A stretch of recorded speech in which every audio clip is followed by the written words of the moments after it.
نبی کریم علیہ السلام نماز پڑھا رہے تھے، ظہر کی نماز تھی یا عصر کی نماز تھی، صحیح مسلم میں موجود ہے۔ حضرت ابو ہریرہ فرماتے ہیں نماز پڑھاتے پڑھاتے نبی پاک نے قدم آگے کیا، نماز پڑھاتے پڑھاتے قدم آگے کیا اور یوں ہاتھ اٹھایا پھر واپس کر لیا۔ اب نماز پڑھ کے نا تو سلام پھیرا تو صحابہ عرض کرنے لگے یا رسول اللہ صلی اللہ علیہ وسلم وہ نماز میں پیر بھی آگے کیا تو ہاتھ بھی اٹھایا، تو وجہ کیا تھی؟ پہلا سوال تو یہ ہے کہ آپ لوگ نماز پڑھ رہے تھے یا حضور کو دیکھ رہے تھے؟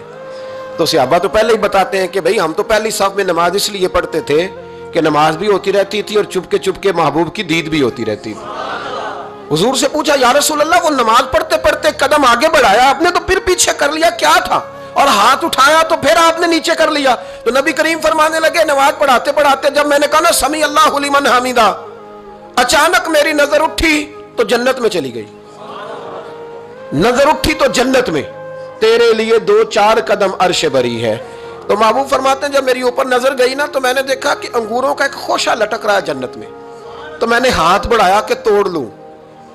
حضور کھڑے ہیں مسجد نبوی میں اور فرماتے ہیں کہ میں یہاں کھڑے ہو کے ہاتھ اونچا کروں تو میرا جنت تک پہنچ جاتا ہے۔ فرمایا میرا ارادہ ہوا کہ وہ خوشہ جنت کا توڑ لوں، اور ذرا میں نے پیر آگے بڑھایا ہی تھا تو میرے دل میں خیال آیا کہ جنت راز ہے تو راز ہی رہنی چاہیے، یہ راز کھول گیا تو مزہ نہیں آئے گا، تو میں نے پھر وہ ہاتھ واپس کر لیا۔ صحابہ کہتے ہیں جب نبی کریم نے یہ بیان کیا تو ہمارے چہرے نے تجسس سے کھیل اٹھے، تجسس سے ہم کوئی بات اور بھی سننا چاہتے تھے۔ تو محبوب فرمانے لگے اگر میں وہ خوشہ توڑ کے لے آتا اور تمہیں دے دیتا تم قیامت تک بھی کھاتے رہتے تو تم سے ختم نہیں ہونا تھا۔